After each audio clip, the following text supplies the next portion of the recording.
எப்போதும் இல்லாத அளவிற்கு இந்திய பாராளுமன்றம் மிகவும் பரபரப்பாக போய்கொண்டிருக்கிறது. பாஜகவுக்கு எதிராக துணிந்து இறங்கி அடிக்கக்கூடிய வேலையை ராகுல் காந்தி அவர்கள் செய்து கொண்டிருக்கிறார். 2014 இதுவரைக்கும் ஆட்சியில் இருக்கக்கூடிய மோடி அரசாங்கம் பரிதபிப்பான ஒரு கட்டத்தை எட்டி இருக்கிறது. அவர்களுடைய செயல்பாடுகளும் அப்படித்தான் இருந்து கொண்டிருக்கிறது. இந்த சூழ்நிலையில் ராகுல் காந்தி அவர்கள் அவதூறுகளை பரப்பிக் கொண்டிருக்கிறார். ஆதாரமற்ற குற்றச்சாட்டுகளை வைத்துக் கொண்டிருக்கிறார்.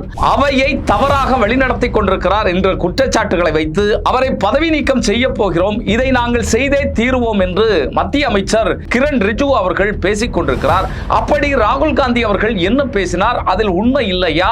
ஏன் இவர்களுக்கு இந்த பதட்டம் ஏற்பட்டிருக்கிறது? பார்ப்போம் காணொலியில். எப்போதும் இல்லாத அளவிற்கு பாராளுமன்றம் மிகப்பெரிய நாடகங்களுக்கு சாட்சி வகித்துக் கொண்டிருக்கிறது. இந்த காலகட்டத்தில் ராகுல் காந்தி அவர்கள் பாஜகவை துவைத்துக் கொண்டிருக்கிறார். நமக்கு தெரியும், இப்போது அமெரிக்காவுடனான இந்த வர்த்தக ஒப்பந்தம், அதுபோல எம் நரவானே அவர்களுடைய அந்த புத்தகம் மிகப்பெரிய கேள்விகளை எழுப்பி இருக்கிறது. அமெரிக்காவினுடைய எப்ஸ்டீன் ஃபைல், இப்படி பாஜக மீது மும்முனை தாக்குதல்கள் நடைபெற்றுக் கொண்டிருக்கிறது.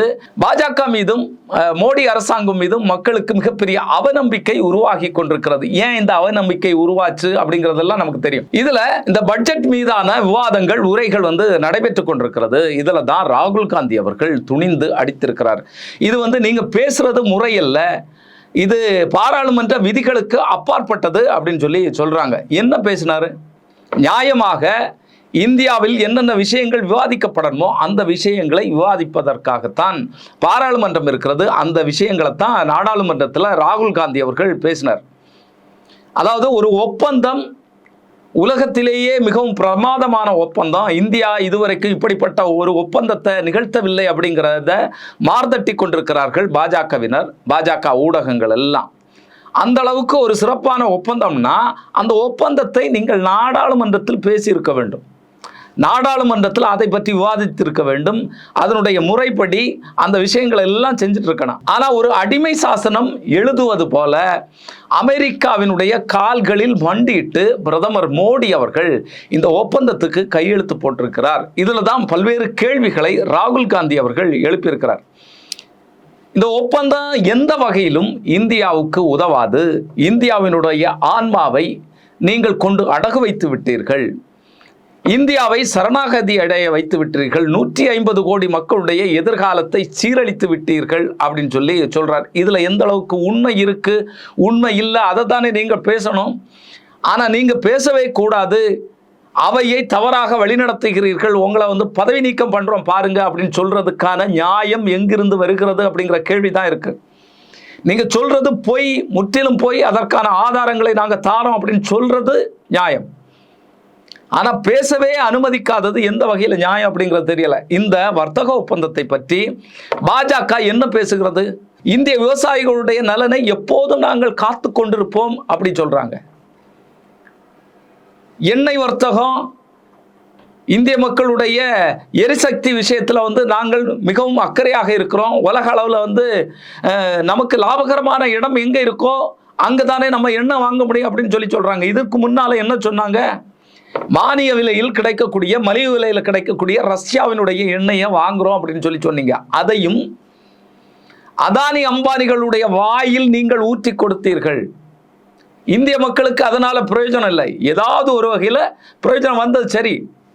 ஆனா இப்போது நீங்கள் ஒப்பந்தம் செய்திருக்கக்கூடிய அந்த எண்ணெய் வாங்கக்கூடியது இருக்குல்ல, அது எந்த நாடுமே இதுவரைக்கும் வெனிசுலாவிட்ட எண்ணெய் வாங்கக்கூடிய ஒப்பந்தத்தில் கையெழுத்து போடலை. நீங்கள் ஏன் முந்திக் கொண்டு ஒப்பந்தம் போடுறீங்க? அமெரிக்கா வெனிசுலாவை இப்போ பிடிச்சிருக்கு.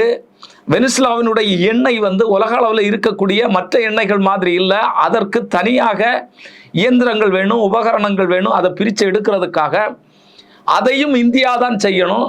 அப்படின்னா செலவு ஏற்கனவே இருந்ததை விட அதிகரிச்சிருக்கு. அப்போ இந்தியாவினுடைய பொருளாதாரம் என்னவாகும் அப்படிங்கிற கேள்விகள் நமக்கு எழுந்து கொண்டிருக்கிறது. அந்த கேள்விகளுக்கு எந்த விதமான பதிலும் இல்லை. சரி, இனி விவசாயத்துறை எடுத்தோம்னா அமெரிக்காவில் இருக்கக்கூடிய சோயா பீன்ஸ், மக்காச்சோளம் உட்பட அங்க தயாரிக்கக்கூடிய அத்தனை விவசாய பொருட்களையும் இங்க கொண்டு இறக்கக்கூடிய வேலையை அமெரிக்கா செய்ய போகிறது. விதைகள், மரபணு மாற்றப்பட்ட விதைகளை இங்க கொண்டு வரக்கூடாது அப்படிங்கிறதுக்காக ஒரு வருடத்திற்கு மேலாக விவசாய மக்கள் போராடி கொண்டிருந்தார்கள். நூற்றுக்கணக்கான விவசாயிகள் தங்களுடைய உயிரை மாய்த்து கொண்டார்கள், செத்து போனாங்க. இன்னைக்கு மறுபடியும் நீங்கள் அமெரிக்காவிலிருந்து விவசாய பொருட்களை இறக்குமதி செய்வது எந்த வகையில் நியாயம்? விவசாயிகளை பாதிக்கக்கூடிய எந்த விஷயத்தையும் நாங்கள் செய்ய மாட்டோம் அப்படின்னு சொல்லி மார்தட்டி கொண்டு இப்போது 56 இன்ச்சு மார்பலகு கொண்ட மோடி அவர்கள் ஏன் பணிந்து விழுந்திருக்கிறார்? இதுல இருக்கக்கூடிய ரகசியம் என்ன அப்படிங்கிறது தான் ராகுல் காந்தி அவர்கள் எழுப்பக்கூடிய கேள்வி. நீங்கள் பணிய மாட்டீர்களே, நீங்கள் உலக மகா விஸ்வகுரு ஆச்சே, எப்படி நீங்கள் பணிந்து விழுந்தீர்கள் அப்படின்னு கேட்கிறாங்க. இதுல தான் மிகப்பெரிய ஒரு செக்க அமெரிக்கா வைத்திருக்கிறது. இந்த வர்த்தக ஒப்பந்தம் வெளிவரதுக்கு முன்னால எப்ஸ்டீன் ஃபைல் வெளிவந்தது. இந்த எப்ஸ்டீன் ஃபைலுக்கும் அமெரிக்கா இந்தியாவினுடைய வர்த்தக ஒப்பந்தத்திற்கும் தொடர்பு இருக்கிறது. அதை மிக கன்னிங்காக வெளியிட்டு அந்த வேலைகளை செஞ்சுட்டு இருக்கிறாரு. இந்த எப்ஸ்டீன் ஃபைல்ல மாட்டி இருக்கிறது ட்ரம்ப் கிடையாது. இந்த எப்ஸ்டீன் ஃபைல்ல மாட்டி இருக்கிறது இந்தியா. சிக்க வைத்திருப்பது மோடி. இன்னும் நிறைய ஃபைல் இருக்கு மோடியை பற்றி. ஹர்தீப் சிங் பூரி, இந்தியாவினுடைய பெட்ரோலியத்துறை அமைச்சர், அவர் 4-5 முறை எப்ஸ்டீனை சந்திச்சிருக்கிறார். அந்த தீவுக்கு போயிருக்கிறார். அங்க என்ன நடைபெற்றது? மோடியை பற்றி அவர் எழுதியிருக்கிறார். மோடிக்கும் எப்ஸ்டீனுக்கும் என்ன தொடர்பு, என்ன கள்ள தொடர்பு இவர்களுக்குள்ளால இருந்து கொண்டிருக்கிறது?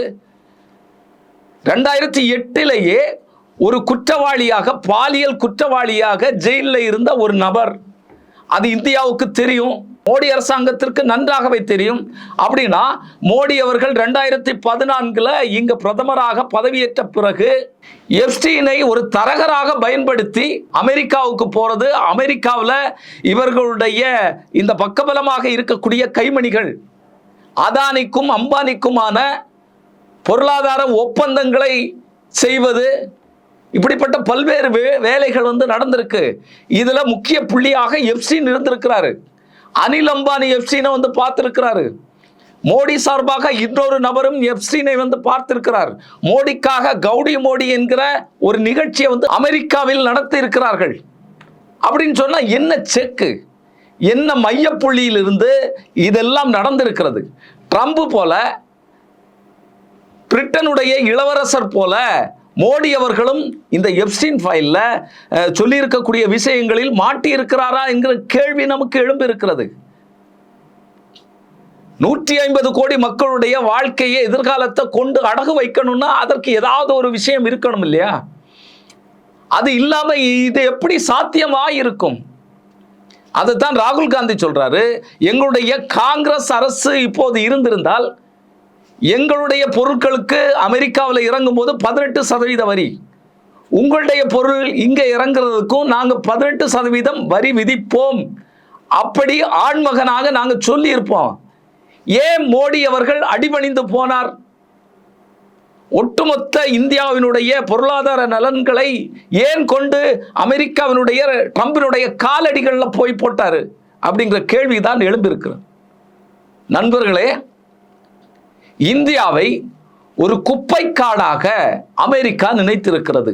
$500 பில்லியன் அளவிற்கு நாங்கள் எங்களுடைய பொருட்களை இந்தியாவில் இறக்குமதி செய்ய போகிறோம் அப்படின்னு சொன்னா, இங்க உற்பத்தி செய்யக்கூடிய பொருட்களை நாம் எங்கே கொண்டு திணிப்பது?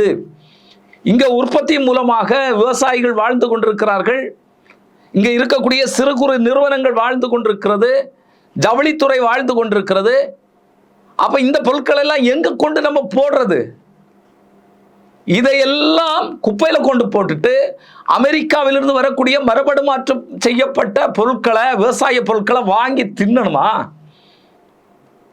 ஒவ்வொரு ஆண்டும் ஆயிரக்கணக்கான விவசாயிகள் ஏற்கனவே செத்து மடிந்துட்டு இருக்கான். இங்க வேலை இல்லாமல் விவசாயம் பொய்த்து போய் கடன் மூலமாக வங்கிகளுடைய அட்டூழியங்கள் காரணமாக செத்து போயிட்டு இருக்கான். மறுபடியும் லட்சக்கணக்கான விவசாயிகளை கொல்வதற்கு, அவர்கள் மீது எந்த அக்கறையும் இல்லாமல் இந்தியாவை படுகொலியில் தள்ளுவதற்கு, புதைத்து கொள்வதற்கு இப்படிப்பட்ட ஒரு வர்த்தக ஒப்பந்தத்தை அமெரிக்கா கொண்டு வந்திருக்கிறதா? அதற்கு இந்தியா, மோடி அவர்கள் அடிபணிந்திருக்கிறாரா என்கிற கேள்விகள் நமக்கு எழுந்திருக்கிறது. இதுல பாருங்க, இந்த திருப்பூர் ஜவுளி வர்த்தகம், இந்தியா சூரத் மாதிரியான நகரங்களிலிருந்து நமக்கு அமெரிக்காவுக்கு ஏற்றுமதி செய்யப்பட்டிருந்தது. 2014 மோடி அவர்கள் பிரதமர் இருக்கும் போதே 2.25% வரி தான் விதிக்கப்பட்டிருந்தது. இன்னைக்கு அது 50% உருமாறி இப்ப 18% குறைந்திருக்கிறது. மோடியினுடைய பக்தர்கள் எல்லாம் இதை கொண்டாடி தீர்த்தாங்க. பாத்தீங்களா, இந்தியா மிகப்பெரிய சாதனை நிகழ்த்தி இருக்கிறது, மோடி அவர்களுடைய ராஜதந்திரம் அப்படின்னு சொல்லி. 18% வரி. இன்னைக்கு பங்களாதேஷிலிருந்து அமெரிக்காவுக்கு ஏற்றுமதி செய்யக்கூடிய துணிகளுக்கு 0% வரி. இன்னொரு வேலையையும் அமெரிக்கா செய்திருக்கிறது. அதாவது அவருடைய எல்லா பொருட்களையும் இங்க கொண்டு தட்டுறான். நம்முடைய பல்வேறு பருத்தி பொருட்கள், நூல், இதெல்லாம் பங்களாதேஷுக்கு நம்ம ஏற்றுமதி பண்ணிட்டு இருந்தோம். பங்களாதேஷ் அதன் மூலமாக துணிகளை உருவாக்கி ஜவுளித்துறையில் மேம்பாடு அடைந்து அதை பல்வேறு நாடுகளுக்கு ஏற்றுமதி பண்ணிட்டு இருந்தது. இப்போ மிகப்பெரிய ஒரு ஆப்பை இதில் அமெரிக்கா நமக்கு வைத்திருக்கிறது. அப்படி என்ன ஆப்பு வச்சிருக்கு? அமெரிக்கா தயாரிக்கக்கூடிய பருத்தி நூல்கள், செயற்கை நூலிழைகள், இதெல்லாம் அவங்க பங்களாதேஷுக்கு இறக்குமதி பண்ணுவாங்க. அதன் மூலமாக அவர்கள் உருவாக்கக்கூடிய துணிகளுக்கு 0% வரி. முடிஞ்சு போச்சா? உங்களுடைய 18% கொண்டு எங்க கொண்டு வைக்கிறது? கொஞ்ச நஞ்சம் போய்கொண்டிருந்த இந்தியாவினுடைய ஜவுளி, திருப்பூர் மாதிரியான மாநகரங்களுடைய தமிழ்நாட்டினுடைய பொருளாதாரத்தை எல்லாம் குழி தோண்டி புதைக்கக்கூடிய வேலையை செய்திருக்கிறார். நம்முடைய பருத்தியும் போகாது, நம்முடைய துணியும் போகாது. அந்த அளவுக்கு படுமோசமான கேவலமான வேலையை மோடி அவர்கள் செய்திருக்கிறார். இங்க எதை கேட்டாலும் பதில் இல்லை. ஓடி ஒளிகிறது, ஒளிஞ்சிட்டு பெண் எம்பிக்கள் கடிக்க வந்தாங்க, தாக்க வந்தாங்க. பிரதமருக்கே இங்க பாதுகாப்பு இல்லை. அப்படிப்பட்ட ஒரு ஆட்சியை ஏன் செஞ்சுட்டு இருக்கிறீங்க? நீங்க இறங்கி போயிட்டே இருங்க.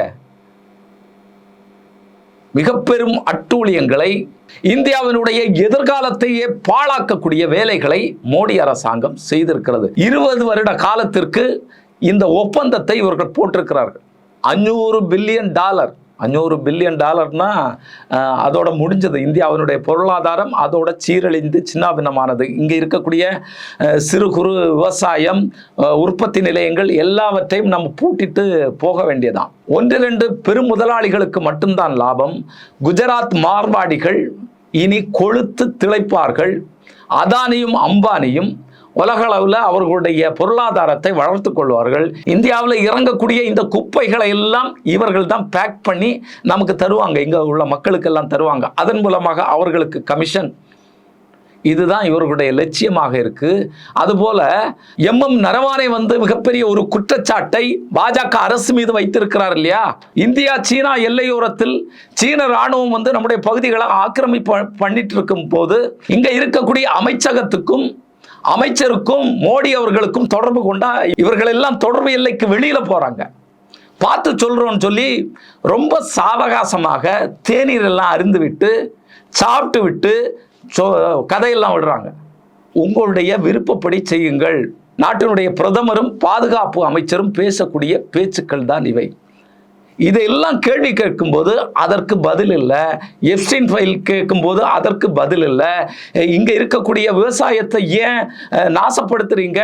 வெளிநாடுகளிலிருந்து, அமெரிக்காவிலிருந்து ஏன் இந்த பொருட்களை இறக்குமதி செய்தீர்கள் அப்படின்னு சொல்லி கேட்டால் அதற்கு பதில் இல்லை. அதற்கு பதிலாக உங்களை நாங்கள் பதவி நீக்கம் செய்ய போகிறோம், உரிமை மீறல் நோட்டீஸ் நாங்கள் கொண்டு வர போகிறோம், அப்படி அச்சுறுத்தக்கூடிய வேலையை இந்தியாவினுடைய பாஜக RSS செய்து கொண்டிருக்கிறது. நாட பெரும் பரிதாபத்துக்குரிய நிலையில், இந்திய மக்களுடைய வாழ்க்கையை சீரழிக்கக்கூடிய நிலையில் இது போயிட்டுருக்கு. வரக்கூடிய நாட்களில் என்ன நடக்க போகிறது இது சம்பந்தமாக இந்த பிரச்சனையை நாடு முழுவதும் எதிர்க்கட்சிகள் எடுத்துக்கொண்டு போகின்றனவா? இதற்கு எதிராக மிகப்பெரிய மக்கள் மனநிலை, மக்கள் இயக்கங்கள் உருவாகுமா? பார்ப்போம். இன்னொரு காணொலி சந்திக்கும் வரை நன்றி, வணக்கம்.